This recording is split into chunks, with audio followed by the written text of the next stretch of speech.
Hi, I'm Jim Zirin. Welcome back to Conversations in the Digital Age.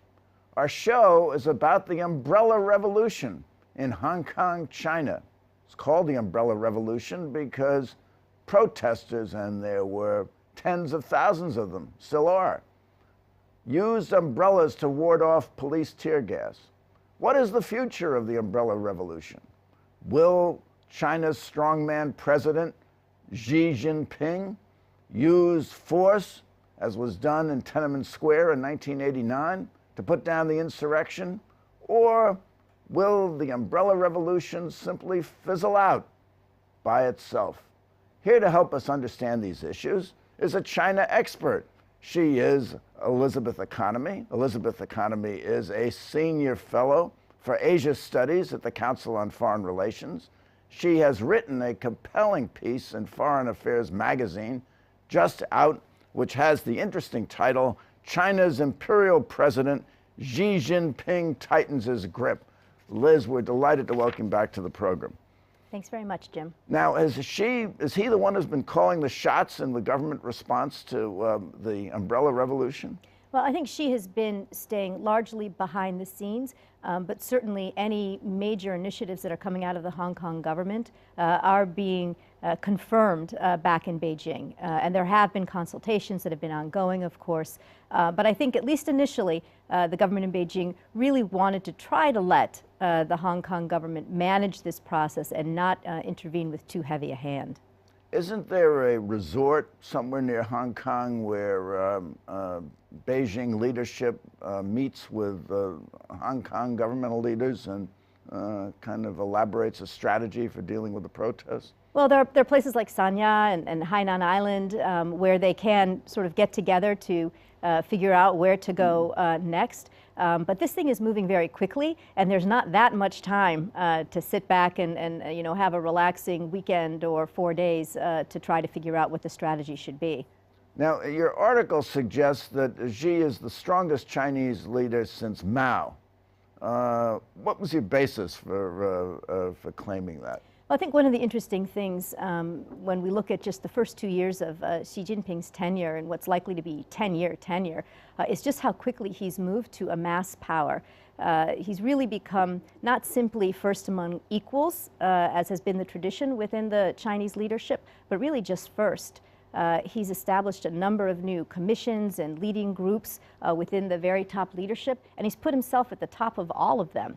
Traditionally, since Deng Xiaoping, power has been shared between the president, which is Xi Jinping, and the premier, which in this case would be Li Keqiang. And really, we'd expect to see Li Keqiang managing the economy, but here too, Xi Jinping has really assumed control of the groups that manage the economy as well. And so when I talk about Xi as the strongest leader since Mao Zedong, it really has everything to do with just how much power he's amassed for himself within the top leadership. So would you consider the Umbrella Revolution the greatest challenge to Xi's leadership in the 2 years that he's been there? I think it certainly is one of the major challenges. It's certainly gotten a lot of publicity, but there are others as well. I think if you look at what's been going on in Xinjiang and the attacks by Uyghur separatists, or some would say terrorists, I think this is very challenging for Xi Jinping. I think the Chinese economy and managing the transition has proved to be quite challenging for Xi. But as a moment in time, right, as a singular event, I think you're right. I think the Umbrella Revolution, as it's been called, is proving to be quite a challenge for the new leadership. Now, of course, his objective ought to be to put down the protests without bloodshed. But do you think he'll achieve that, or will he have to send the People's Liberation Army into Hong Kong to round up all the protesters? Well, he won't need to send them in because they're already there. So they're already PLA well, maybe in Hong Kong. Another division. Yeah, maybe, hopefully not. I mean, I'm still optimistic that this is not going to end in violence, that we're not going to see a repeat of Tiananmen Square. I think nobody wants to see that, not the protesters, not the Hong Kong government, and not Beijing. It would be an enormous black spot on this new leadership if they had to resort to force. So my hope is that, obviously my biggest hope is that the protesters are going to achieve what they want to achieve, which is... And what is that? What are the issues? Well, what they really want is for the next election of the chief executive, which is going to be held in 2017, to have at least one candidate, if not more, that is elected by universal suffrage. That's put into the election by universal suffrage. So you'd have somebody This is the Hong Kong local government, where there are Right. elections, unlike on the mainland, where there are no elections. Correct. So the head of the Hong Kong government, the chief executive. So they want to have the chief executive be elected truly by universal suffrage and not have the slate of candidates predetermined by a nominating committee that in effect is predetermined by Beijing. And so that's really where the debate is centered at this point in time. Who are these protesters? I mean, there's an 18-year-old kid in a T-shirt named Joshua who seems to be leading them all. Are these students, or are they working people? You know, it's an extraordinary group, frankly, and in some ways it's reminiscent of Tiananmen in that it really does engage the whole range of the populace. So certainly the center of the protesters, you know, are the professors, democracy activists, and these extraordinary students who, you know, starting at the age of 15, a few of them a few years back, began to agitate politically against, for example, the Hong Kong government's effort to establish patriotic education, right, to bring a more Beijing-centered educational curriculum into the Hong Kong schools. So a lot of these protesters, like Joshua Wong, cut their teeth a few years ago protesting against this educational initiative. And now they're really, you know, turned out to be a very sophisticated, nuanced, really smart group of protesters. At the same time, you know, you can go onto the South China Morning Post website and look at a series of interviews with, you know, a hairdresser, a cook, a driver, a full range of people within the Hong Kong population that also support Occupy Central and these protesters. So it really is a very widely supported protest movement. Now, the lightning rod for the protest seems to be the incumbent chief executive, Mr. Leung. Hope I'm pronouncing his name correctly. And there's a report that recently a group of protesters marched on Leung's home before they were deterred. Who is Leung, and why is he so obnoxious to the protesters? Well, I think, you know, he's become the lightning rod. You know, initially it was really the white paper that was issued by Beijing, which said that the next chief executive would come from a slate of candidates that would be you know, determined by Beijing. So that was really what started the protest. Since that time, though, C.Y. Leung has become, as you say, a lightning rod, I think because of his ineffectuality, because he's seen to be in the pocket of Beijing, not being willing to stand up at all for the interests of the Hong Kong people, not somebody that they can trust, viewed as corrupt to some extent. And so there's really very little respect for this chief executive among the protesters. Well, he recently said that democracy was just a numbers game. He belittled democracy, and he said that it would skew policies to favor poor people, and which is an extraordinary statement for a communist to make. Right. Well, was that sort of an incendiary remark to make with the time of student protest? I mean, it's a horrific remark. Let's face it. I don't, you know, technically he is not a communist, right? He is not technically not much. He's not a communist, but no. I mean, if he's not a communist, how did he get there? Right? Well, because he's secretly perhaps a communist, but not technically a communist. But I think he, you know, it was clearly a very poorly chosen set of words and statement for him to make. And especially given that Hong Kong people have long believed that Hong Kong politics have been dominated by tycoons. And that's part of the challenge here. For C.Y. Leung then to turn around and say, oh, now poor people are going to have too much of a say in this process, I think, you know, really, again, just heightened the sense of these protesters that this was not a person that they could trust and no way represents their interests. What is the role of the Hong Kong tycoons, or what has it been? Have people like Li Ka-shing, the wealthiest man in Asia, have they met with Xi and discussed the crisis? They certainly have been in touch with the Beijing leadership, and they have been very quiet. In fact, for the most part, they've said nothing. I mean, former chief executive C.H. Tung is himself a billionaire, but he has not been, out front and center. I think, these are people by and large who, whatever their personal feelings may be, don't see much advantage in stepping out in front of this issue. Certainly not in taking sides with these protesters. Their fortunes are very much tied to the leadership in Beijing and to stability. So I think when they do the calculation between the costs and benefits of talking about something like these protests, there are very little benefits for them as far as they can see. There was kind of a veiled threat in Li Ka-shing's statement, wasn't there, where he said, "I sincerely urge everyone not to let today's passion become tomorrow's regret"?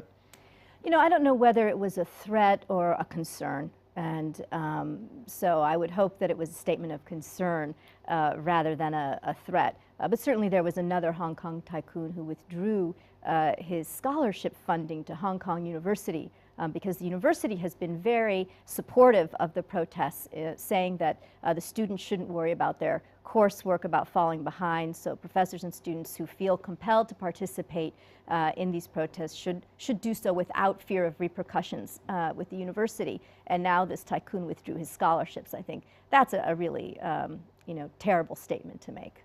Part of a crackdown.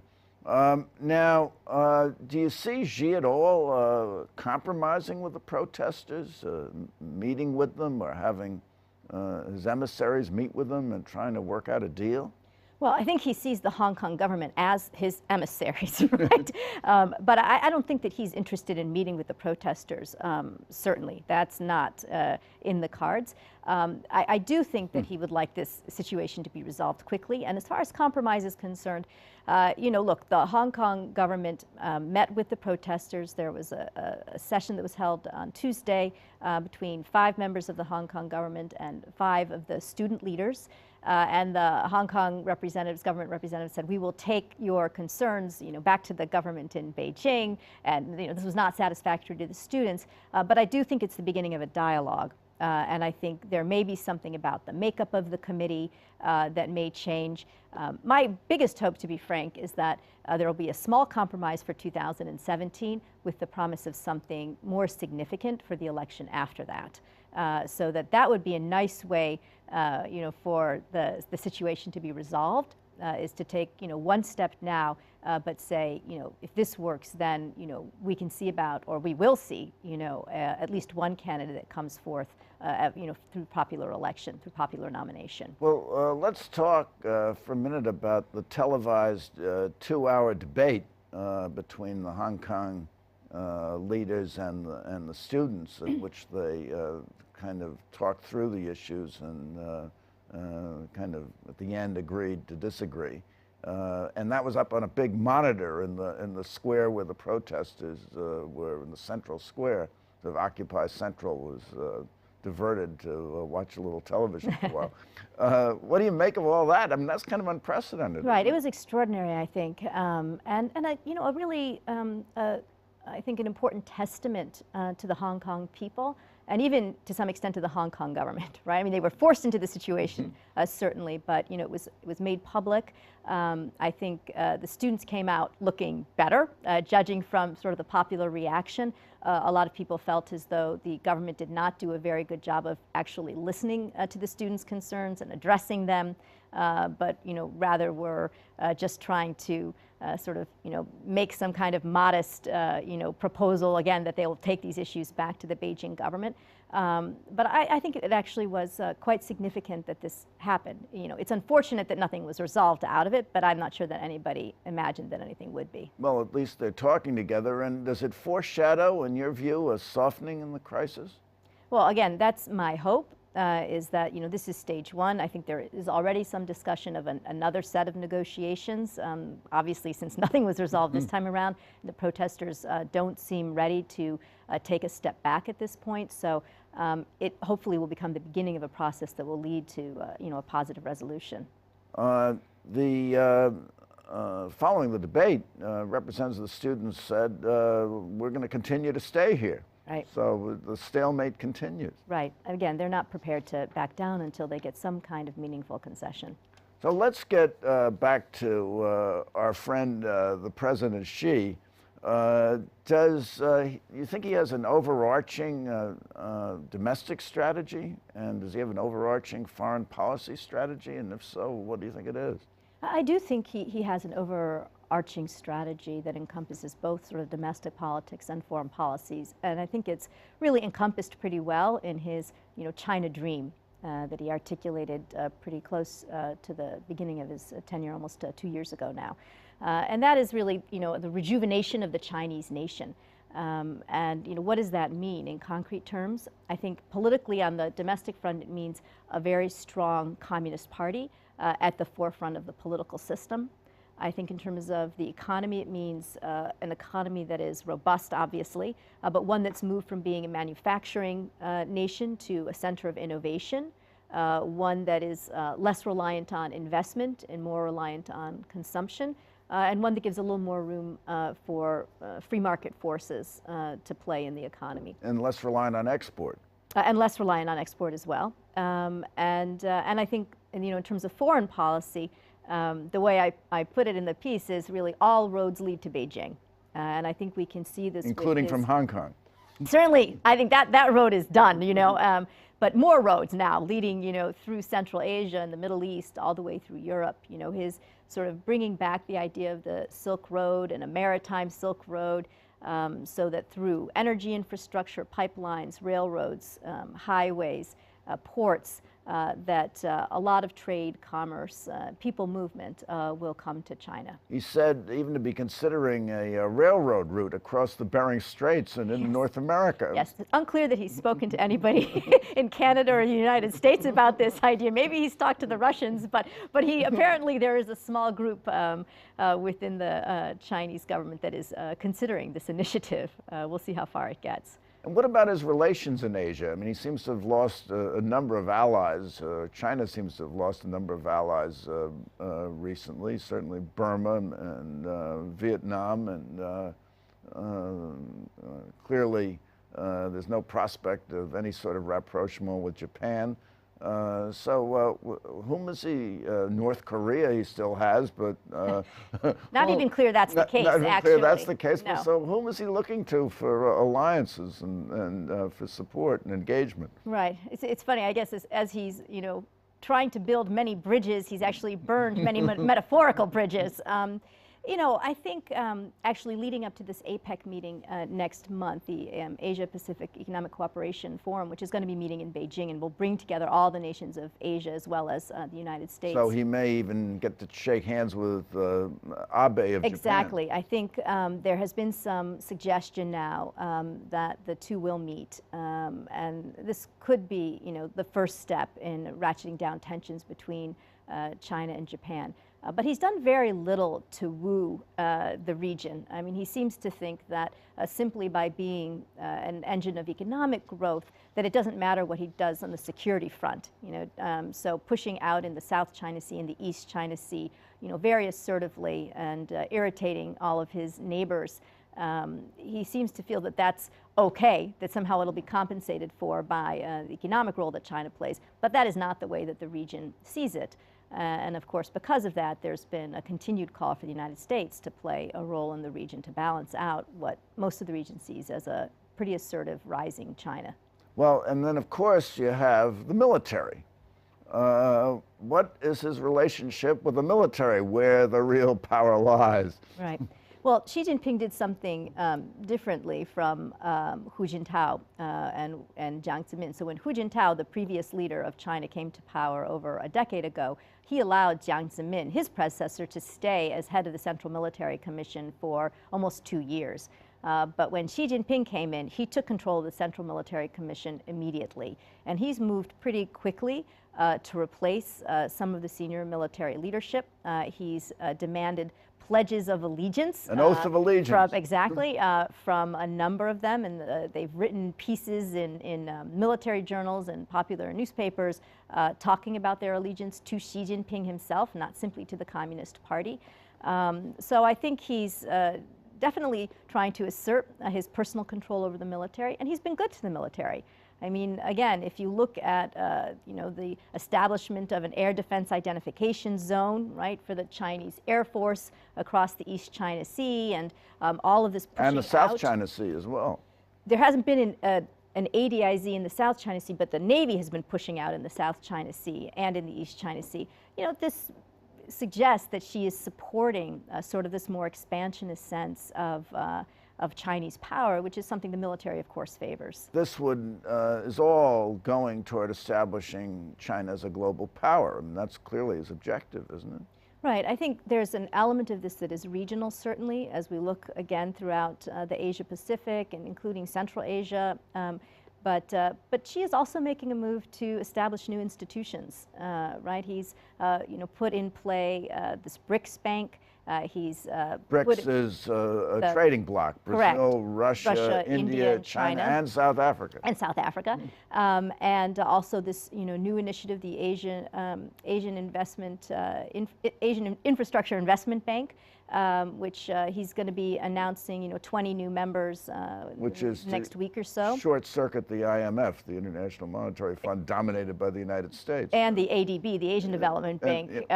Also dominated by the United States. And Japan, right. Yeah. Japan plays a very critical role in the ADB. So I think he's called potentially for a new security architecture within Asia that would exclude the United States.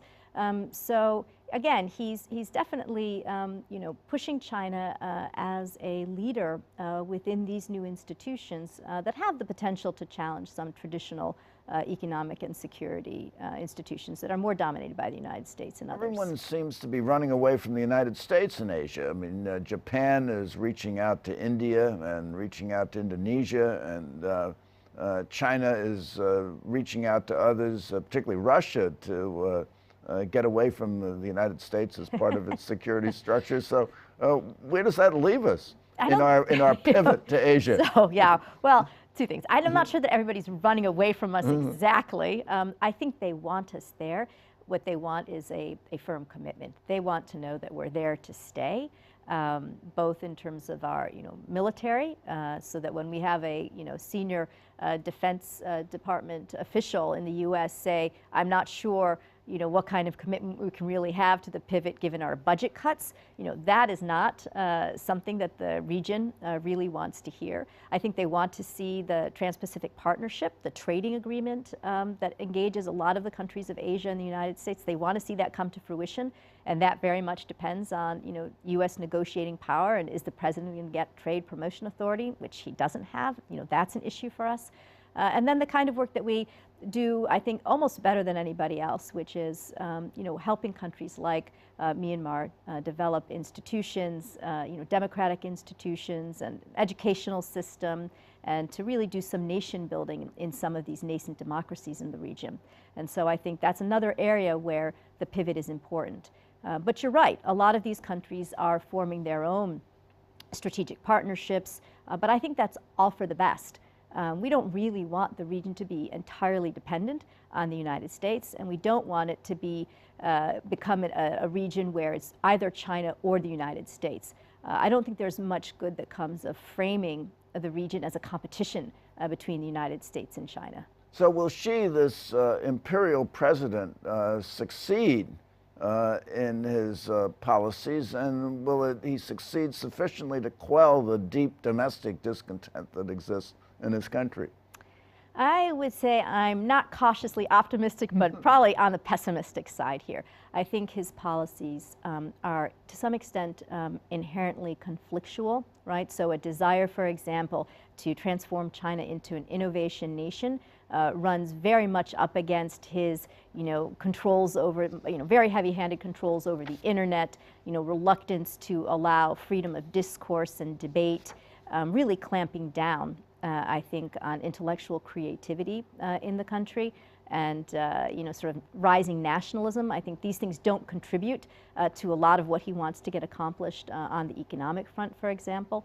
And I think his policies also are creating discontent within the country. And a lot of Chinese are leaving the country, right? A lot of the people that he wants to retain are coming to the United States or Australia or Canada where the educational system they believe is better for their children, where clearly the environment, physical environment is better and healthier, the quality of healthcare, et cetera, is better.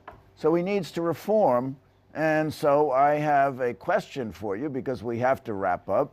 Will the umbrella revolution reform China?